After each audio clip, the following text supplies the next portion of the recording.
very blessed to have all of you here in my home, in the KCOM Command Center, and to present to you today a thought leadership moment on the industry of radio and media. If you've been around me long enough, you know every time we're together, we're drinking, we're eating, we're meeting great people, but we're also learning something. And for me, I'm always taking a front row seat at my own events because the speakers are amazing. Many of you that I'm looking at right now have spoken at my events, and I've learned from you, and we've all learned from each other. There are titans of industry in this room right now. Get to know your neighbor, okay? So we're going to do a program for about 30 minutes. I want you guys to somewhat get comfortable in your mind. We have 2 restrooms upstairs. Once the program's done, we're going to serve a full-blown Mexican dinner. And then down on my yards, there's stairs that go down through the garage. And please go outside. God gave us this beautiful day. Enjoy it. Panoramic ocean view. Have your Mexican food. Dan Olson, who's the founder of Hook Hand Rum. What a generous guy. I'm proud to be affiliated with the business, and I hope you're enjoying the rum because everything else is in the fridge, but keep drinking the rum because we're killing it, okay? And with that said, I wanted to present to you a couple slides on what we're here to do. So this event is sponsored by the IEC. I'm sure a lot of you guys are members or have been to our events. When Kevin Maloney, my partner, and I got approached by YPO, we're like, well, why would we join this when we have our own kind of YPO? Look at this is way better. And so we brought our own community together, and we've been doing events ever since. We've done over 75 amazing events over 8 years across a myriad of industries, and it's been awesome, and it's only getting better. We have 170 founding members, a lot of which are in here. Just last week, I don't know if anyone was with me at Frank Luntz's house. I mean, here's the top political pollster in the country hosting us in his shrine of a home in Brentwood, and it was amazing to walk through so many artifacts of history. I mean, he has Thomas Edison's original patent of the light bulb in there, okay? And that's just one of many, many, many things that would blow your mind away. And so for him, and he's like, you know, pick it up and hold it, okay? So these aren't just like amazing artifacts that should be in the Smithsonian, but he lets you touch them. So that's just one of the types of events that we do. We had the CEO of Farmers and Merchants. That's actually $1 million in cash he gave us to hold. I think a lot of you guys were in there. It's not light, it's heavy, okay? But we learned about banking. You know, here's a $12 billion bank, one of the top 100 in America, and to have the CEO talk to us about this 13-generation bank was amazing. And, you know, this was at Virgin Galactic at Palmer Luckey's house. Palmer, a great friend of mine, has been incredibly generous to opening his home and his innovation and his startup. And we had Michael Colglazer, the CEO of Virgin Galactic. There's Keith Stryer of NVIDIA, Michael Morhaime of Blizzard Entertainment. And we talked about space travel and like what does it take to get a ticket and go to space and why are we doing this? And it's amazing what he's doing with space tourism. And just today, Blake Resnick, 22-year-old, just launched the very first responder 911 drone. This is one of us. And you're going to read about it everywhere because it was our PR firm that scored all the placements. It was an absolute honor to represent this story, and it just broke today. Fox News, CNN, you're going to see it everywhere. So you talk about like, you know, active shooters. You talk about high-speed pursuits and crime. These drones get to their location within 50 seconds, and they're able to, you know, figure out what's going on and give that live stream to dispatch. And this kid, at 14 years old, was Elon's first intern, and then he started working at McLaren, okay? Talk about not an overachiever, but, you know, the hair definitely works, too, for him. So he's definitely got his own brand. And of course, Palmer, my good friend's going to host us in August at the brand new Anderl facilities. We're talking about 700,000 square feet of the most amazing industrial facility here in Orange County. The darling startup unicorn that's now worth over $12.5 billion. Just 2 days ago in the information, doubled their revenue. This is going to be one of the biggest IPOs in the history of this country, and he's right here in Orange County. We had dinner last night with Blake Masters, and amazing stuff that he's got coming on, and keep an eye on that, and we're going to be doing an exclusive IEC event there. And IEC was really born from the IMA, a group that you guys have all been to or been with me around the world. And we continue to do amazing conferences. We have our own show, Impact TV, which today's interview will be scheduled and posted on YouTube, and it will generate lots of traffic and interest. We also have our own Member Connect app where a lot of people in this room have made these manual connections. It's all being done through our software that Shay and Caroline and our team has helped us architect. And I want to credit Bala, who's our software engineer and our partner. If you're ever looking for a great software developer, he's here right now. I don't know where he's at. I mean, he's so popular, I can't even find the guy. So he's the guy to build you your own software. I'm really proud of so many of you that supported Impact. We hosted the most powerful AI conference. I mean, Stuart McClure is somewhere in my house right now, okay? This is the leading AI cybersecurity expert, okay? We had Palmer talk about AI in military and defense. We had Sheriff Barnes talk about AI in law enforcement. These are the top of the food chain, and to get all of them to collaborate, Amazon, Google, as well as some of the best startups that no one knows about. So that's what made that so cool. And of course, we had pickleball. That was, you know, if you weren't into AI, you're definitely into pickleball. That was rad. We took a yacht around the harbor. That was fun. And this year for Impact 50-50, I'm calling it 50-50 because I'm turning 50, and I don't want, you are my friends, you are my family, and I want you guys with me at Mandarina. This is the #1 resort in North America. I went there myself and my family. It is awesome. That's how I want to do Impact. I don't want to be in some stuffy conference room, you know, listening to speakers all day. It's all about where we're at in life. A lot of us are at that 50-yard line, right? Like, we've already done this side of life, and we have this side coming up. And it's all of us that feed into each other's economy and business opportunities. This event is going to be a complete reinvention of the Impact experience, where we're focused on the inside of you. What are the challenges that you're going through personally and professionally? And where are the opportunities that you can learn from the people in the room to uplift yourself? And you are in the most breathtaking place in the world as well. Only 2 hours away from here. And of course, we're going to be covering the most progressive topics of the 4th industrial revolution. And that's something that Palmer and Blake and all our friends are going to be feeding into. And I look forward to celebrating. And I promise I'm going to have one really, really small birthday cake to myself, but that's it. This is what our agenda looks like. This is what the resort looks like. And it's going to be one of those things where you're doing social activities, but also cultural activities, have the best food, but be around the best people with the best content. And I'm really proud to kind of transition into why we're all here and what the topic is. So joining me, and I'm going to ask Paul Corvino, the CEO of iHeartMedia Group, to come on up, if you don't mind. You just promoted me. I know. I like that, though. It sounded good. Way to go, Paul! CEO. I'm in the PR industry, so I get paid to promote people for a living. Okay, so have a seat. We also have Valentine in the morning. Valentine, if you don't mind joining us, come on up. Val. And then we have legendary Bill Handel from KFI. Yeah. We're gonna have a nice little conversation. Have a seat. Have a seat. Yeah, thank you. Yeah. And right before we have them speak, I'm going to play just a short little video that gives you a little backdrop on what iHeart's up to. I'm going to sit next to you so we don't have to ping pong. What? So we don't have to ping pong. So you don't have to ping pong.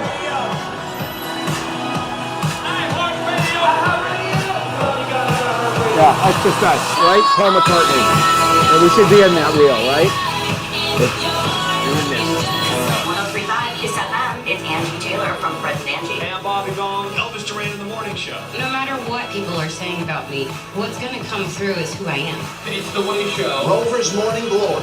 Big Boy. I never said I was coming with monkeys. I don't have no damn monkeys. It's John J. Rich. You are the Breakfast Club. Who might have an opinion? WGCI, I'm Kendra G. Steve Harvey Morning. It's Valentine in the morning. It is on air with Ryan Seacrest, and the haters gonna hate. An important program called Show Your Stripes. Levels, anything you want, anywhere you want. Radio is important because it travels.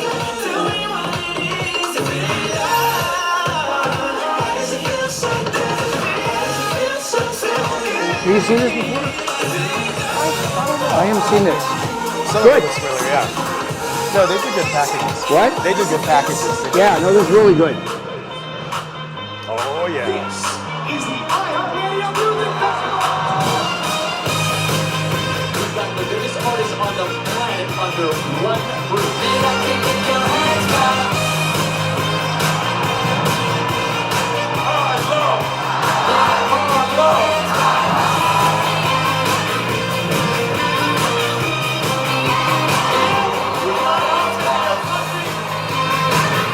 Jingle ball, how you feel?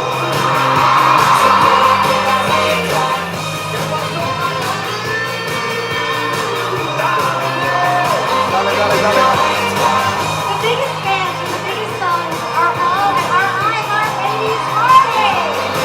I had no idea they did this many festivals. Well, some we haven't, like the iHeartMedias we haven't done online. It's only on Haven't done it since the 80s? like 10 years ago.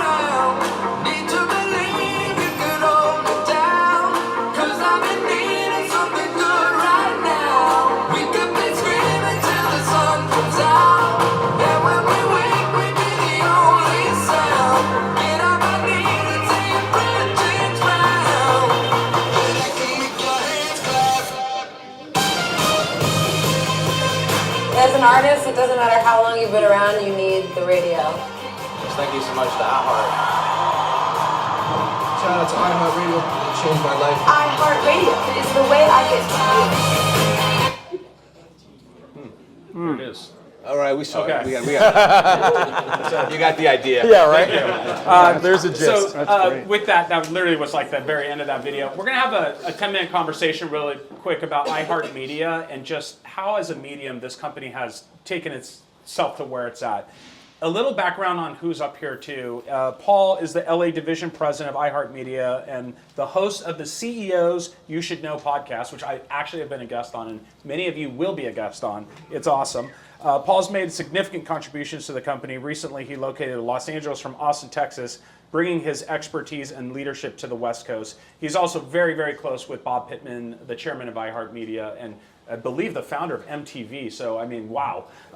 Bill Handel, honored to be in your presence, man. As well you should be. I know, seriously. I don't want to mess this up, okay? You'll be in trouble with him. Bill is a Brazilian-born American host, attorney. He currently hosts 2 radio programs on KFI in Los Angeles. First is KFI's local morning drive time show, in which he comments on current events. The program is one of the top-rated morning programs in Los Angeles with more than 1 million active listeners. Additionally, he hosts a legal advice show on weekends called Handel on the Law, which launched all the way back in 1985.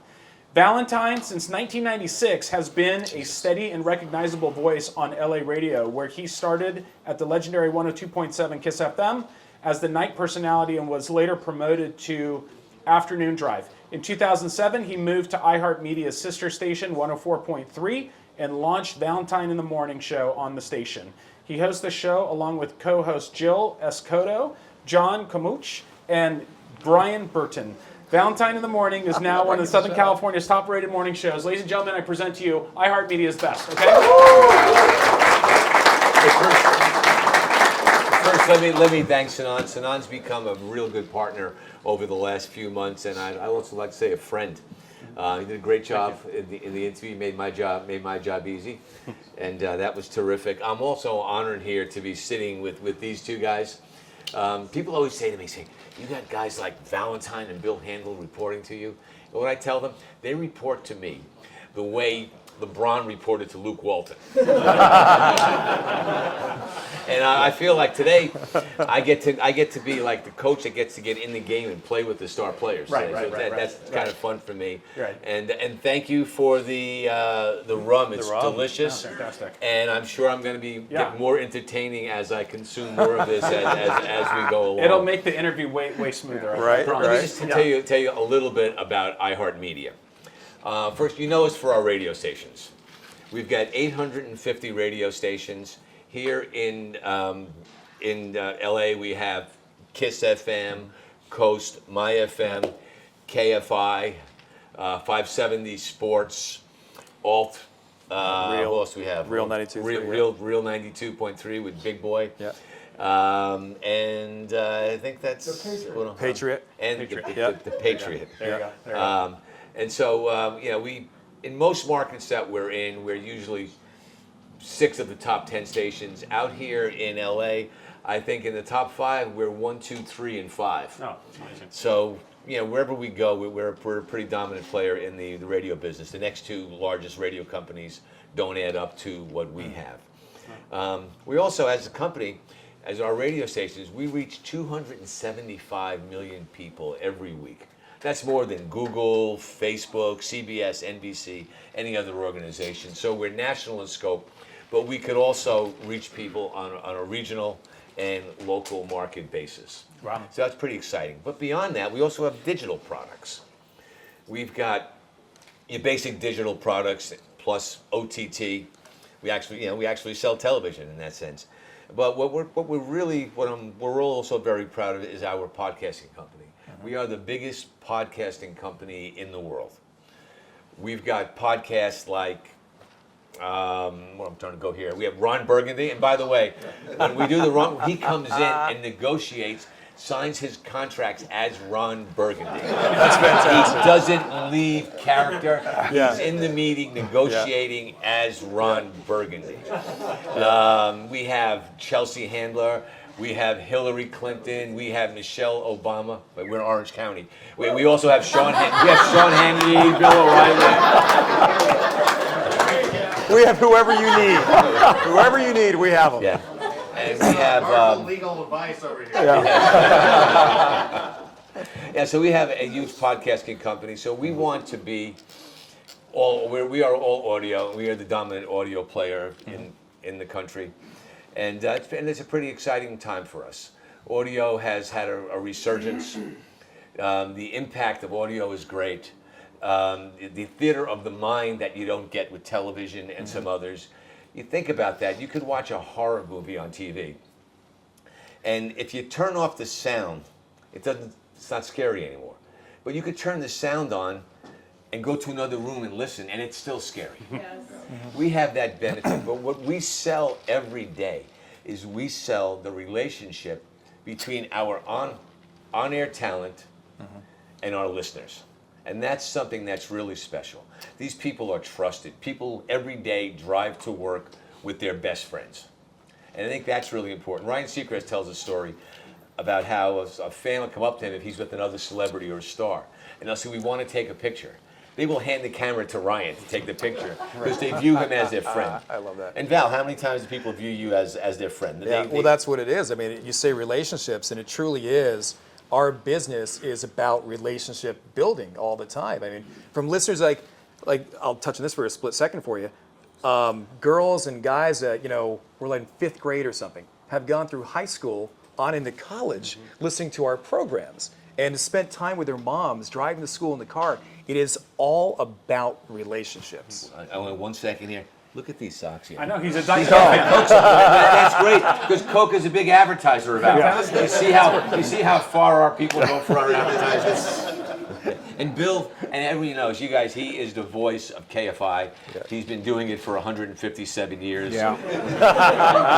Marconi himself hired him. But it's incredible to listen to. Before I worked for iHeart, he was someone that I listened to every day. Yeah. And now I listen to him, and I text him a lot of times during the day. Yeah, you do. Yeah. And we it's very have funny. Some fun. And we have some inappropriate conversations, but it's all in good fun. So and anyway, that's what we are. And so I think are we here to take questions? So what I'm going to do is throw out a couple questions, and then I want you guys to think of like a couple challenging questions for these guys, okay? Because you have a nice diverse group here. But when I started KCOM 30 years ago, I mean, it was print, billboard ads, television, radio, maybe one other medium, okay? How have you guys stayed relevant and continue to grow this platform, knowing all the saturation of the internet and everything that has been born since then with social media and all these other areas to get information? How have you used the medium of radio and then diversified it into pod and what you have going on right now? Like, how did you keep that stronghold? Well, and feel free, all three of you can answer. You start off with, as an advertiser, the most important thing you need, especially a national advertiser, is reach. Right. And there's no greater reach vehicle than radio. And so, and we also have the trust factor. There's no more trusted medium than radio. So with that said, we start that as the base, but we also have to live in a world where advertisers need one-to-one. And you talk about influencers. We had the first influencers. Right. These guys are influencers. And they're influencers on the radio, but they've also, all of our people have social media. And in certain markets, you may look at Kim Kardashian may have, I don't know, how many X millions of followers. But in LA, Val or Ellen K may have more. We have all of these on our, on our 850 radio stations, almost every station's got influencers. So we are relevant, and we tie that together with what we're doing. Right. So one leads to the other, and you can bank the other. The other is we made a tremendous investment, and we got into the podcast business. Right.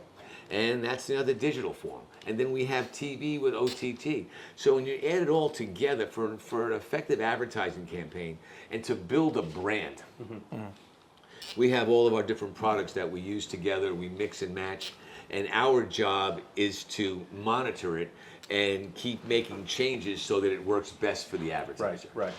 We have Jeff Thomas here. He's our SVP of sales. He runs the sales organization. His team will monitor, how advertisers are going. You might not be able to monitor it and hit a button on radio, but you can on the others. So you relate back one to the other. We have things like WebLift, what's called Veritone now, whereas someone could run a spot within 10 minutes. We can tell how many people went to their website. Yeah. And then we tie all these different things in together. They all work well together. Right. We have our attrition rate is much higher when advertisers use more than one product. Right. Okay. So Bill, just curious. I mean, with your legacy in the business, I mean, when the internet started coming in, were you fearing it, threatened by it, and have you cracked the code? Yeah, I'm threatened by everything. I didn't understand. I'm old school. I'm old school radio, where I come from. When I started, that was it, and it was always been AM radio. Just one quick diversion that Val had brought up, and that's the interaction between someone behind a mic and people that are listening. This I've often said, and Val's absolutely an expert at this. Let's say at any given time, so I have 1 million listeners, okay? At any given time, let's say there's 80,000 or 100,000 listeners during that quarter hour.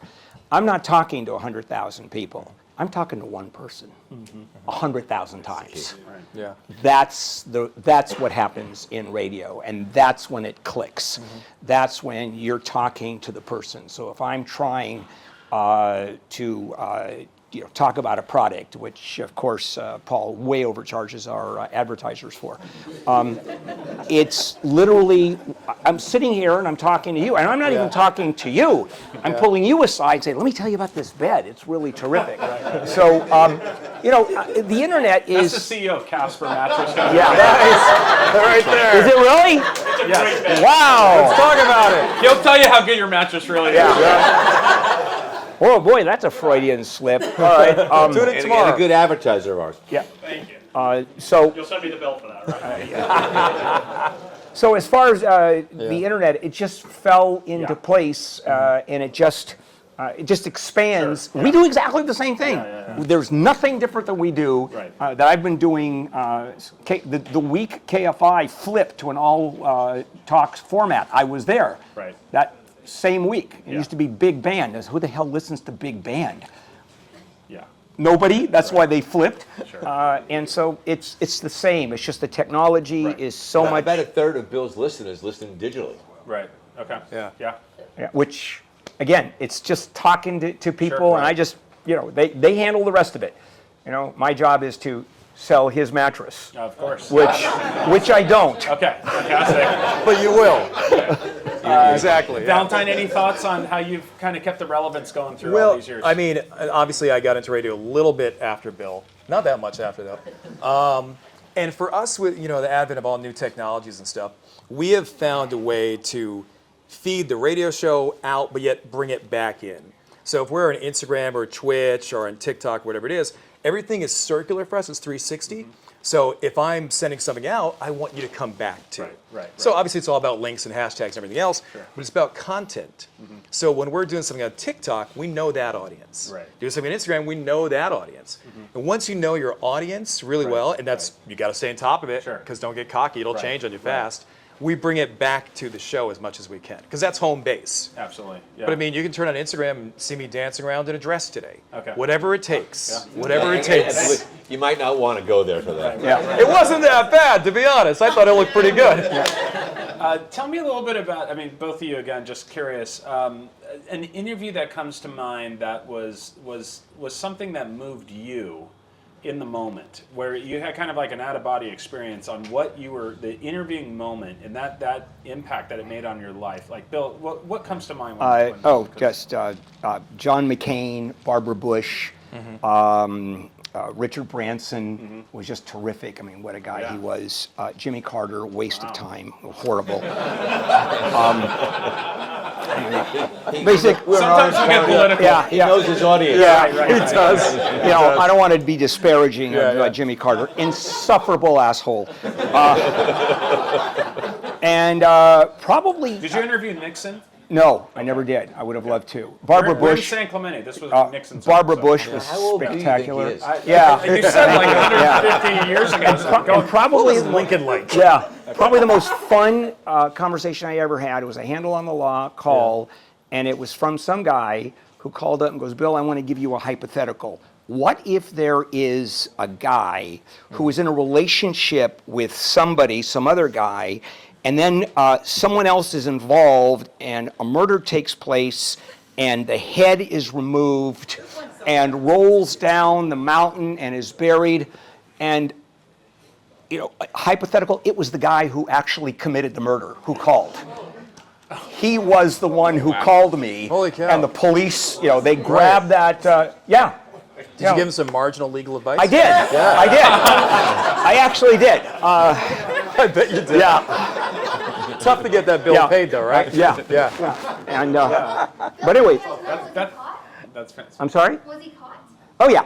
I thought you said, was he hot? That's what I thought. I'm like, what kind of crowd have we got? The rum is kicking in. It's kicking in. It's working. He was no Ted Bundy. Yeah, no, that was the famous case in Griffith Park where they found the guy's head and couldn't find the body, and it was spectacular. Christopher Dornan. Also, Dornan, yeah. Yeah. Oh my God. Valentine, any interview that Not like that. Okay. I would say, like, mine are different. We interview, like, Ed Sheeran, Lady Gaga and stuff. We're really blessed in that respect.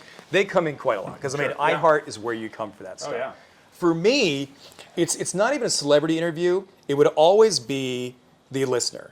And I have had people call us up that said, hey, I remember when you first went on the air, you talked about doing IVF, and you're struggling to have a kid and stuff like that. Mm-hmm. And years have gone by, and they go, I was going through the same thing.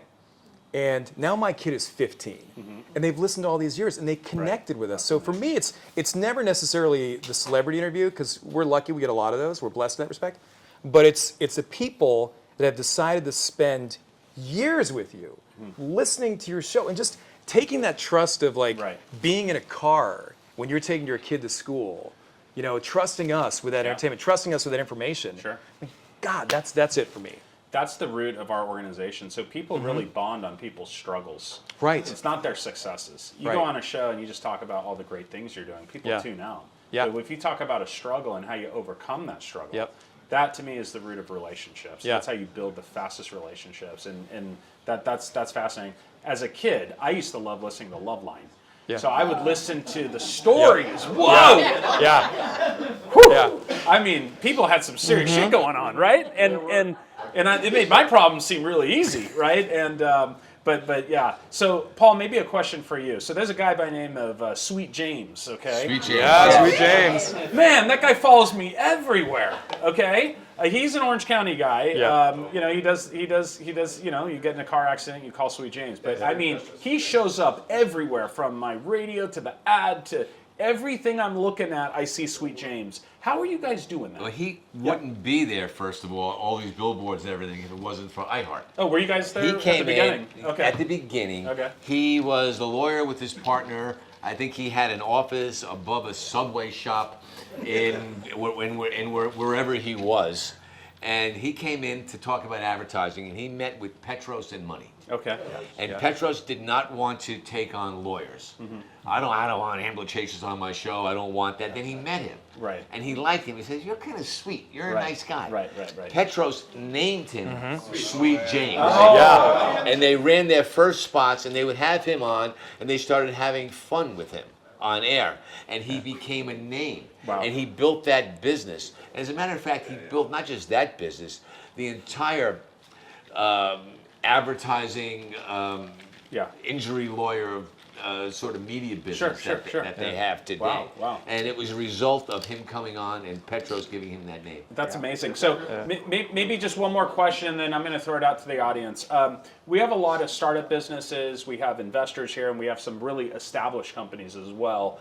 Like, what's your advice on getting into really building a message for yourself on radio, on the iHeart platforms? Because it could be a daunting, big mountain to climb for a small company. What's the best way for them to enter into your platform and then to grow over time?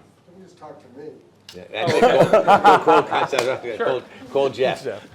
Yeah, I would say the first thing is to meet with one of our account executives or our advertising team. And their job is to ask questions, uncover what your needs are. Every plan that we put together is unique and specially built for someone's needs. You need to build your brand. You need to build your brand. Then I would start out running wide on TV, traffic and weather with little 5-second spots afterwards, where you get the tremendous amount of reach and frequency. You're heard all the time. And then, hey, well, we're moving to the point we're not getting enough response. Well, then you might move to something you want to be. And the way to build a brand, even better than that, is you take that, but then you take your online influencers. Sure. And you have them talk about the product and their needs. And quite frankly, they may say no to you. Right. They've got to believe in that product. It's not going to work. Sure. And the reason why radio works is, you see these two guys right here? Yeah. What you hear on the radio is what you get in real life.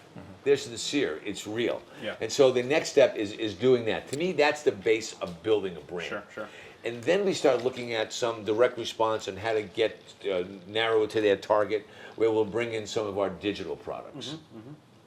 And they're having trouble with their television. TV right now is very difficult. Most people are now how many people here are cord cutters? Don't watch regular broadcast television anymore. Yeah. Exactly.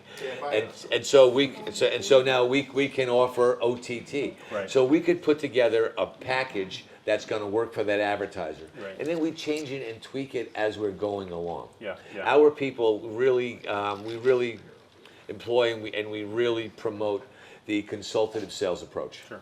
Because if it doesn't work for you, I tell our advertisers, and Jeff tells our advertisers, anybody can go out and sell a spot. Right. Yeah. Anybody can sell a campaign. But to build a long-term partnership, that's a little more difficult. And that's where you got to get out there and you got to work for the advertiser. You're that advertiser's representative. Great. And to all you businesses, here we got the top of the food chain. So, we're all about building relationships. So as you explore your university, your gaming company, your tech firm, these are the people to talk to. They're going to help you, and they're real friends of ours. So we got Bill Handel and Valentine right here live. Throw some questions that are tough for them to answer. Before you do, I want to follow up on what Paul said about we have the ability to say no. I've been at KFI since 1989. I have never once had management pressure me into doing a product. I remember, how many times have I had dick creams proposed? You'll be bigger and stronger and thicker, and literally they do that, and I go, first of all, I've tried every one of those. Okay, they don't work. Is there an insurance broker? No, but the point is, as important as we are in terms of selling, it's just as important the support that we get. And iHeart is really good at that. There's a lot of schlocky radio groups out there that push. And these guys are just absolutely phenomenal at that. And that gives the credibility. Any but it's really good quality. From my friends. Matt Hayden, Sea Purity Venture Capital. Go ahead, Matt. So I got two very different questions. And how much money has gone into creating this whole platform? It's just one of those things that I thought about. I don't know if that can be discussed or not, but to actually, create what you have today. And then we'll get to the second question. Well, we owe $5 billion.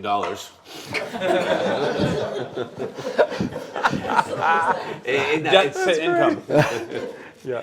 It's hard to get. There are different things. Our platform for podcasting, for example, we went out and I think we spent $100 million to buy, $70 million to buy this company called Triton, and to buy another company that started us out called How Stuff Works and all of their products.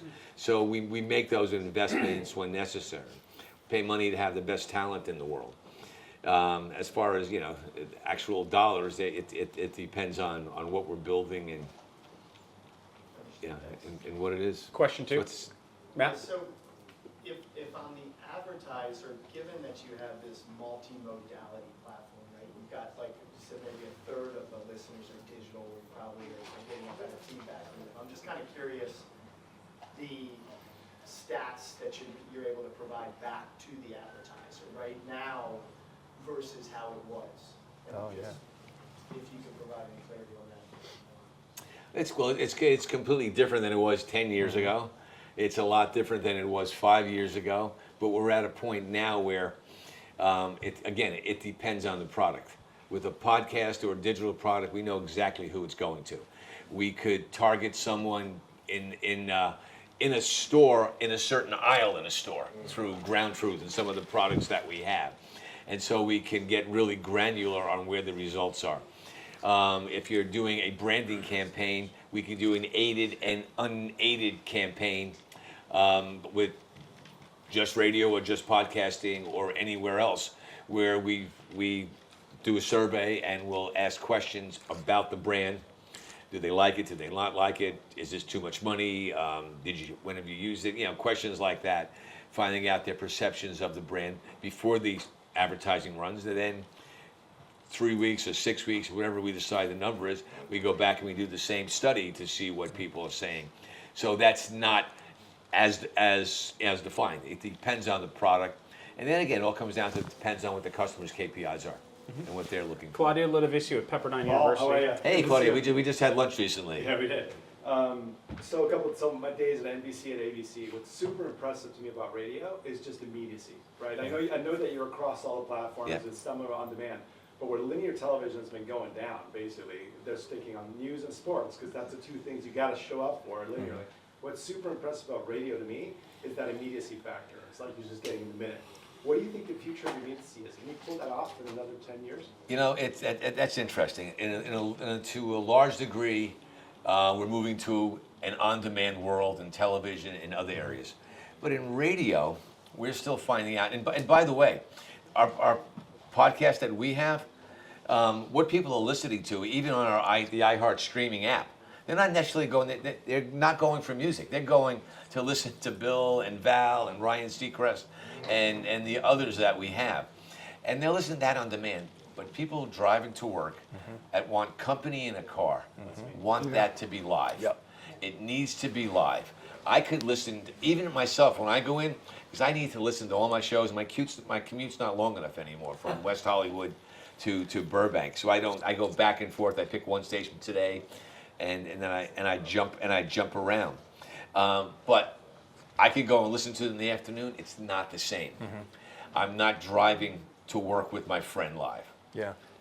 And to your point of immediacy, which you can't do that I know of any other medium, is, let's say I do 2 commercials in a show. So I do one, and I'll get a call saying, hey, can you push, or some sale that should have been pushed more, the next commercial an hour later, it changes. Yeah. You can't do that in any other medium. Try doing that in television. Hey, send your production crew out there. And, it's not going to happen. So you're absolutely right. There's a magic to immediacy. I think there's a push in some respects to live in the moment, so to speak. And I look at my kid and I go, listen, you're spending most of your time watching somebody else's life on a screen instead of living your own life. And so that big in the moment, amen, right? That big in the moment push is there. And for me and for Bill, it's always been like, especially in SoCal with traffic, right? People are in the car. That idea that you can say something and somebody can react instantly. You don't get that with a podcast, and I love my podcast, I do, but you don't get that with TV and those things. It's whatever. But in that moment, they can react instantly. And they do. And they feel like, I'm in it with you. You're on the radio talking right now about that blue sky or the rain that's coming down.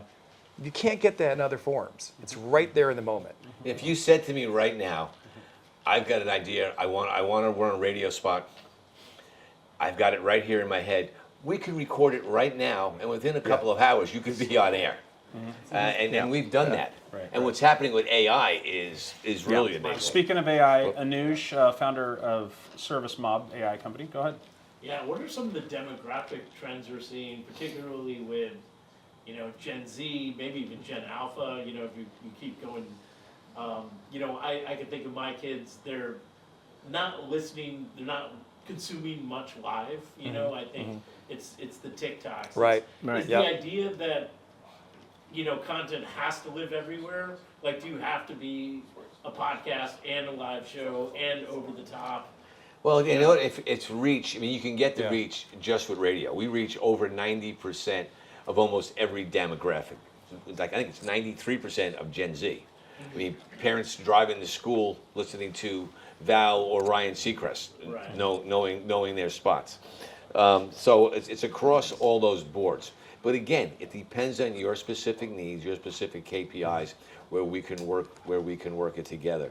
But we see no loss in listenership among younger groups. Two more questions. Yeah, the other thing that's interesting go ahead. also is advertisers. Forever, the golden rule is looking for that 18 to 49 or even younger, going for those younger people. The world has changed. Those were ideas that were made, I don't know, 50 years ago, back in the Mad Men days. Today, a person 55 who's completely counted out, we don't even look at them in the ratings. It's like 55 and above. It's like a group that's not important. We don't target them, but they actually have more disposable income. They're living active lifestyles now. When my father was my age, he was an old man. He wasn't doing what I'm doing. I now, at 67 years old, I'm not even measured in any group. They don't, it's like not even look like. Val doesn't want me listening to the station. He's afraid I'm going to bring the demographic up too high. What are you doing? But I walk into a store or a car dealership or something, and I tell you still going with the old rule, trying to get that young person. Honestly, I'm with a young new sales rep who's not making a lot of money, and I'll say, who would you rather have walking into the store, me or this person? That 55 plus is becoming a very, very important audience to target.